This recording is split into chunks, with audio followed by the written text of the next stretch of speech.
Hi, everybody. Welcome back to the Quality of Life channel. It's February. I hope you're having a good start to the new year. We have something very special for you. This is a month of many special celebrations, one being Black History Month and the other being that Day of Love, Valentine's Day. We'll be right back with you. We've got something real special. It's the quality of life. Like, share, and subscribe. Hi, everybody. Welcome back to the Quality of Life channel. I hope you're having a great start to the new year. We're doing pretty well here. Everything's moving along. We are still in an extreme lockdown, but we're finding a way to bring the year in with some grace and some style. It's February, yes, February, and we have a menu for you. Starting the menu off is a traditional dish, actually from Louisiana. It is well known and it is called Jambalaya, jumbo, West African traditions mixed also with Spanish and Italian and French influences.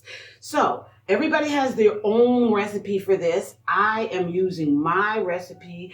Well, not really my recipe. I borrowed from Miss Leah Chase and Mrs. Marcellus. Thank you so much. Thank you, Joelle Detege from New Orleans for this recipe. And I'm putting a little bit of Ernestine and Farida Davis from Georgia Peach, Washington, D.C. in there too. So let's get started looking at our ingredients. We have here what is called the trinity. It is a mix of the peppers chopped, the multicolored peppers chopped, your onion, and your celery. I also add garlic and some green onion, spring onion as well. We have our Cajun seasoning, a little bit of sea salt, and we also have dried bay leaves here. We have a nice sausage here. Usually you could use all sorts of sausages like kielbasa or that kind of a thing goes very well in jambalaya as well. And this one is called a schinkenknacker or a schinkenknacker. Basically, it's a very strong smoked German sausage that I like very much. Okay, here we have just regular chicken breast, and I got some marinated shrimp. Usually I don't use marinades, but I really like these shrimps in stews and in soups because they come in herb butter. This is some crushed tomato from the can, and we have our rice here. So what we're going to do right now is we're going to start sauteing and all of our ingredients and get started with the actual recipe. We'll be right back. So we're going to start with the sauteing process, and I have a little trick. I use jarred minced garlic, and I know at Costco's, Sam's Clubs, at home, and here I get this at my local Asian store, just a big jar of it. It's a little bit more expensive, but these days I don't care. I don't want to clean a garlic press by hand, nor do I want to throw it into a dishwasher or whatever. I just want to take a spoon, take a nice teaspoon, and the sizzle of fresh garlic in no time. You do have to keep an eye on the expiration date, however. So we start off. Stop popping. Look, girl, slow it down. Whoa, Susie. Okay, I'll pop in garlic and take her off for a minute. Just like this. I don't know what this is all about. It doesn't usually sizzle like this. It has a little spruce to it. And this is what we start off with. We're going to put that down. And now what I'm going to do is put in I guess I'll start with the celery. Then I'll move into the peppers and some onion. This is called a trinity, okay? Your trinity has your celery, it has your mixed peppers, and it has your onion in it. Plus, I use some green onion. Also, you don't have to, or you can accent it with green onion later. I have a whole lot of this here cut up, and I'm beginning to feel like it's going to be too much for the portion we're making. So I'm going to stop with that much. And I'm gonna put her back on here and just hope she doesn't get to sizzling and popping too much. So what we're gonna do now, after I mix it, yeah. And I had put some oil in. You can put a little bit of butter if you want to. Louisiana style, they would probably use some butter too. You could use ghee as well as butter. You can use margarine or a butter substitute. Olive oil, though I find that too rich. And it has a different flavor, a different appeal. Oh, I love these vibrant colors. And it smells good. It smells fresh. We got garlic. We got peppers, 3 peppers. We got celery. We got onions in here. This is really looking really, really delicious. Oh, yeah. I hope I got enough pepper in there because I don't want to overdo it. I don't want to underdo it. I want it to be just right.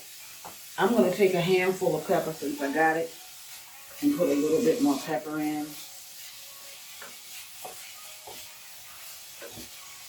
Okay. So this is going to take a moment or so. So what I'm going to do is I'm going to let this saute and then I'm going to come back and we're going to continue.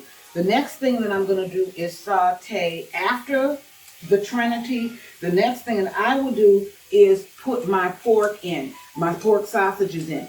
Actually, what my mother would do is something like this. I'm doing this a little bit faster than what we would do it, but once the vegetables are sauteed, she would take the sausage and put it in the center here like this and put your greenery. I'm turning my heat up just a little bit in the middle so that all those good juices from the sausage and the oil from the sausage as they cook out into the pan can mix in with the trinity. So you start layering your flavor up a little bit. Okay? And then after you have the flavoring from the pork sausages in the pan, you would take the vegetables out, drain them, and put them in my big black pot. My good old cooking frying pot that I refuse to throw out because it cooks so well. It is seasoned, as we call it. Seasoned meaning that it's been used so much that it cooks things perfectly with the heat on your stove in particular. Like you season a frying pan is what my grandmama and them used to do. They would take a little bit of oil and rub it in the pan and put the frying pan and put it in the oven and let it just cook off the dryness of the steel. Okay. All right. So what we're going to do is I'm going to take a quick break and finish this off. I'm going to saute this. After that, I'm going to do the same with the chicken. I'm going to saute. The very last thing will be the shrimp. And then I will saute that as well. We're going to be back in a second after we have everything prepped. The thing that will probably go in at the end with the hot liquid is just laying the front. I like to poach my shrimp lightly on top as I'm putting the rice into the jambalaya so that they don't get tight and too tough. So next, after I finish sauteing the sausage, the trinity, the garlic, and the onion, I will do the same with the chicken, and then we're going to come back. See you in a minute. So I put a little salt here. I didn't start with the seasoning or the base leaves yet. I'm going to put that more so in the base than on the meat itself. Okay, but you leave that flavor from the trinity and the sausage in the pan. And I took that, what I do because it's less expensive is I get chicken breasts and I cut them up myself into nice healthy chunks. Get you some chicken breast. Soak it in a little lime or lemon water. Pat it dry. Take your kitchen scissors and chop it up. Okay, so the next step is something that I do. I like to take my rice and put it in a little bit of oil first and brown it. Okay, you see that? And it takes up the last of the flavor in the pan. And before I put it into my pot. Now what we have done here is The trinity, the sausage, and the chicken are all in this pot already. They're all prepared. And I'm just gonna brown the rice. It keeps the rice firm, like each grain singular within the jambalaya, and it helps it to cook a little bit fluffier, is what I think when I brown my rice. Just a little bit. This little butter, little oil, brown it. And then what we're going to do after that is we will start to put everything, including our, oh, one important thing that I forgot is that we have to use our chicken broth or veal broth or vegetable broth. You decide. You can use vegetable broth if you like. If you make your own stock from vegetables or chicken or beef or whatever you like, even pork, because we have chicken, seafood, and pork in here. So you can use any of those base, in terms of the broth. Okay, and I have a little mix here. I'm going to use a little bit of my chicken broth, and I know this is not with MSG. This is not natural either, but it's not with MSG. I like Knorr's.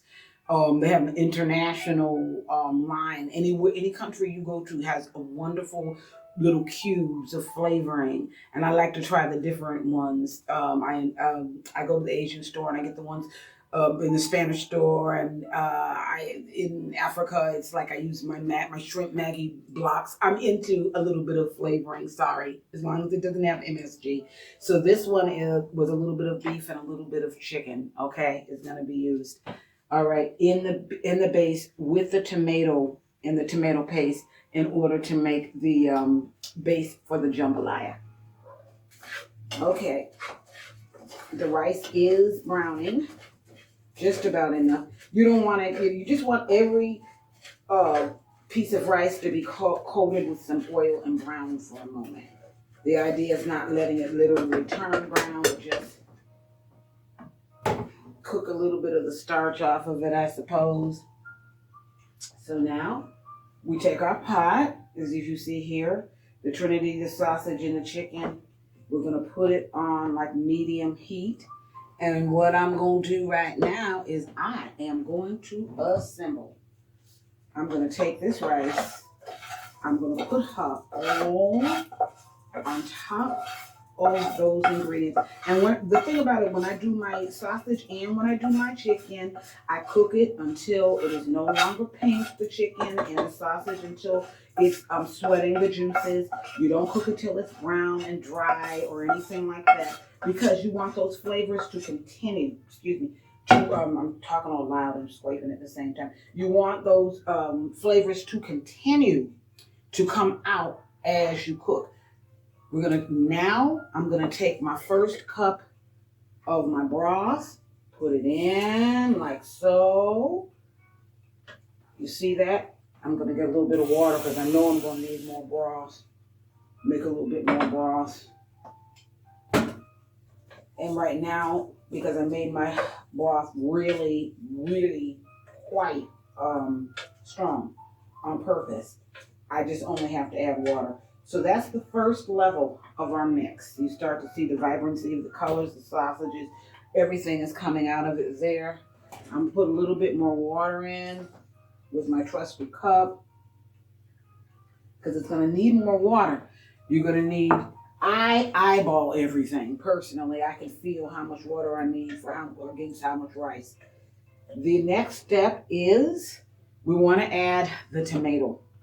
I like tomato. A lot of people do not put in. I asked friends of mine from New Orleans, Joel, why some of these recipes have okra and tomato and then some don't. And he told me that in the traditional Creole, and I saw with Miss Chase also, and with Mrs. Marsalis, who was the lovely mother of Bramford and Winter Marsalis, has a beautiful recipe for jambalaya that is part of this base that I'm making here. Hers is real simple and looks delicious. She did not add any okra in hers.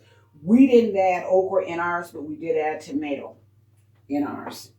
Okay, now is a really nice part where we go in here and we put our bay leaves in.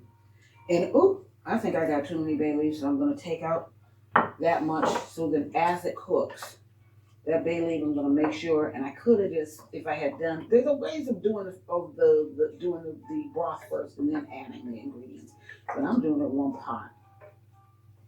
You know, now put those bay leaves down in there to give it a really nice flavor, and then we have the beautiful treat of, let me taste this for a minute. You can see how hot it is. If you don't know how something seems like it's going to taste or be, always remember you have the option to what? Just taste it. People are like, oh, I don't know how it's going to taste. How that's going to go. Just taste it. That's the wonderful thing about cooking. Okay.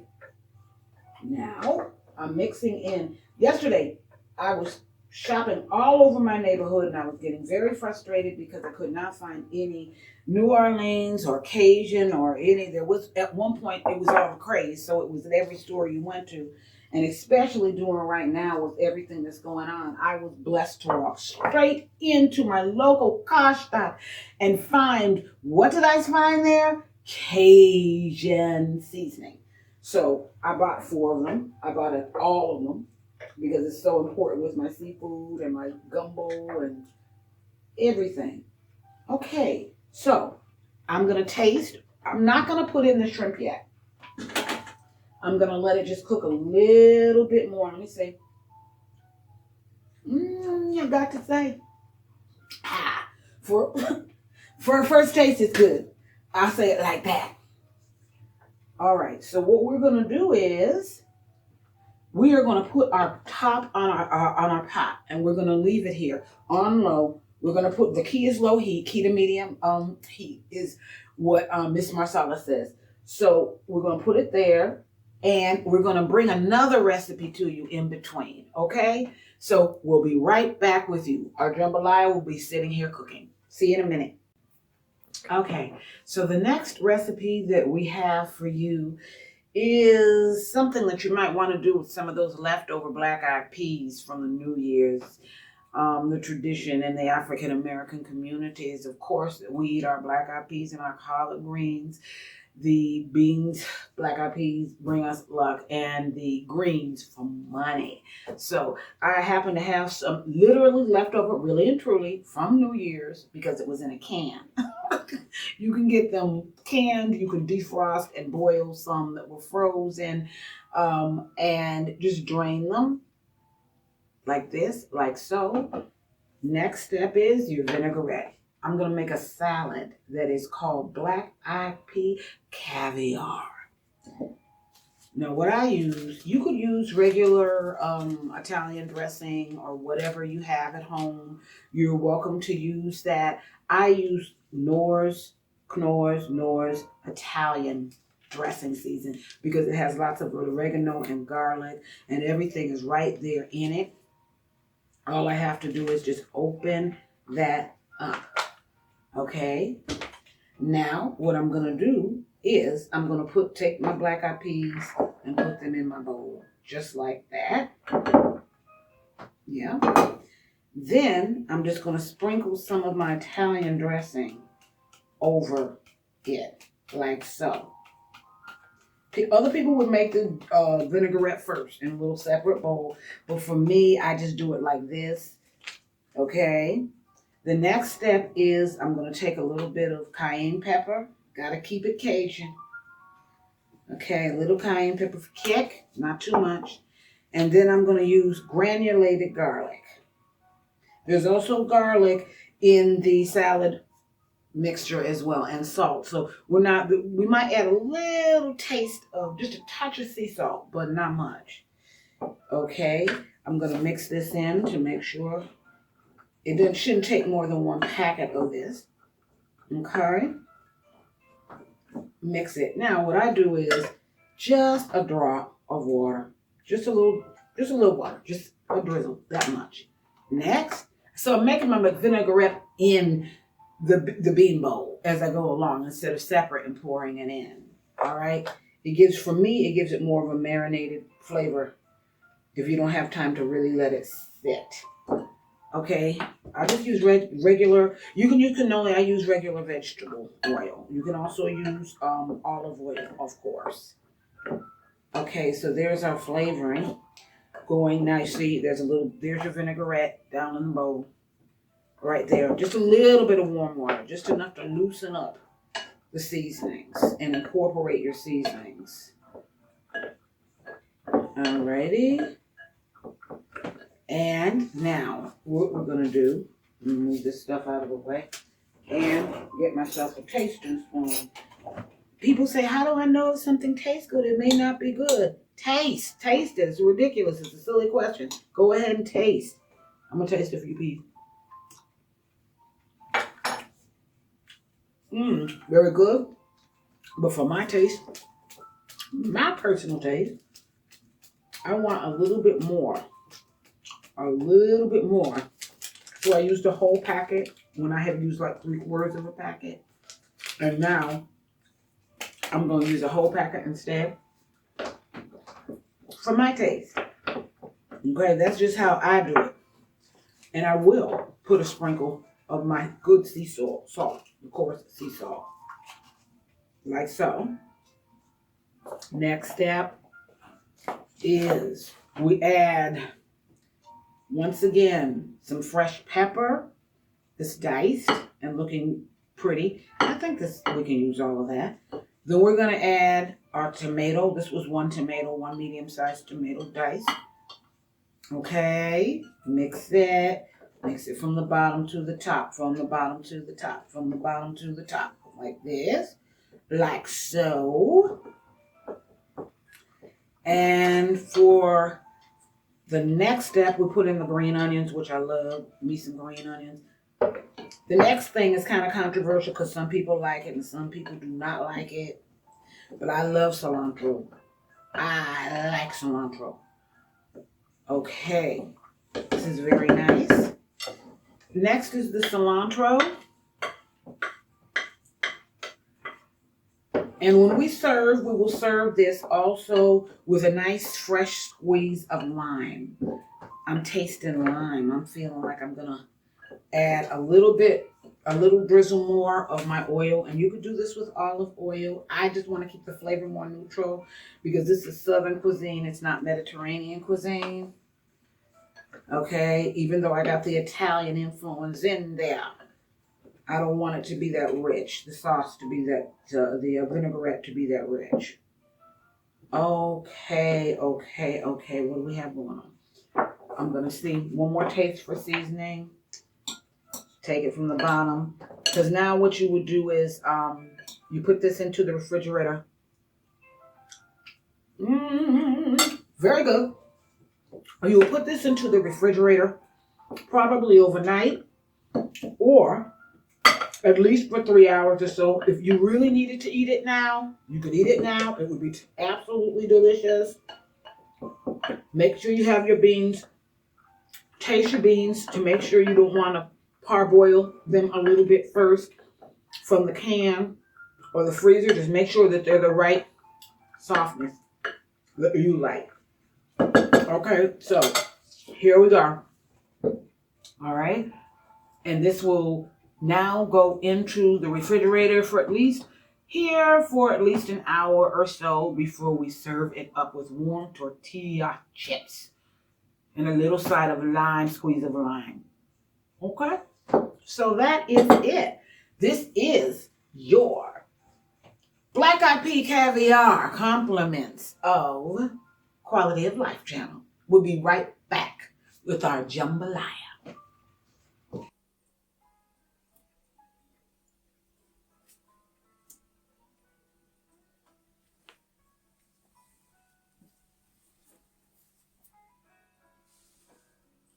So we are all finished with our beautiful feast for the celebration of Black History Month with our jambalaya, jamba. Okay, so we have it sitting right here. It looks succulent. It has delicious shrimp. It has sausage. It has chicken and that spicy tomato sauce. Very, very delicious. One thing that I might add is you might want to let the rice cook in the liquid with the trinity and the chicken and the sausage about 3/4. Then what we do is fold in the shrimp in the last inning, like the last 10, 15 minutes, strategically lay it on top of the pan of rice and then go from the bottom to the top, fold it over, put your lid on for another 5 minutes and let the heat from the rice cook your shrimp.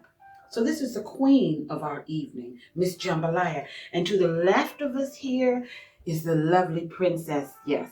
And she is the black eyed pea caviar. And you have your trinity in here as well. You have colorful peppers of red, yellow, and green. You have an Italian vinaigrette, a squeeze of lime, and we also added some coriander because I absolutely love coriander. If you don't like it, leave it out. Some people don't like it.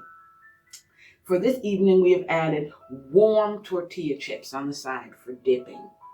Okay, everybody. So this is our sharing. We're really happy to see you here. I'm so happy to see so many of you coming back in, and we had a great Christmas together. So we're going to continue on into the new year. And once again, if you can just do us one little favor, if you really like the content here, please like, share, and subscribe. Okay? So coming from you in beautiful Berlin, the Hauptstadt, the capital of Europe, we got nothing but love for you all over the world from the Quality of Life channel here in Berlin. Peace. We're out.